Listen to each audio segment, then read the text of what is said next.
The Saxo Outrageous Predictions. This is a yearly effort to find staying these extreme events, possible but unlikely.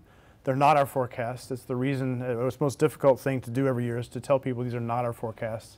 Do you recall how the Saxo Outrageous Predictions came about back in the mists of time? Yeah, so it was, must have been 20 years ago. Saxo was about 50, 60 people. We were struggling to get media attention. There was no Twitter, there was no streaming TV, so we needed to get a little bit of attention from the market. So what we did very early on was to invite 5 or 6 local journalists to a fish restaurant, and then management and I turned up and we tried to provoke people to think a little bit different.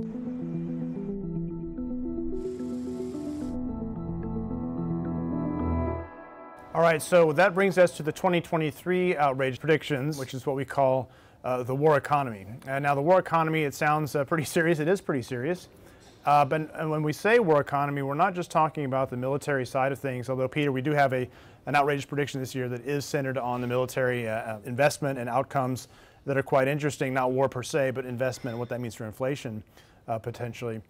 But it's also about supply chains. So take us through the economic side of what a war economy implies. Well, a war economy implies that you want to secure your national interest. And I think it's a fine ending to 4 or 5 decades of full-speed globalization, which ended in this massive bang, because globalization is about, a convergence of value systems. It's an over-optimization of value chains that happened to create a big bang with supply constraints, and we saw the fragility of our systems.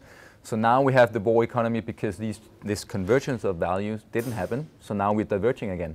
We're coming back to a bipolar world in some shape or form, and this war economy will drive these national interests, and we've seen it with the US CHIPS Act, which is potentially, I think it is the biggest industrial policy the US have carried out since the World War II, basically trying to take the majority of the semiconductors industry back to the US, reshoring it in only 5 years.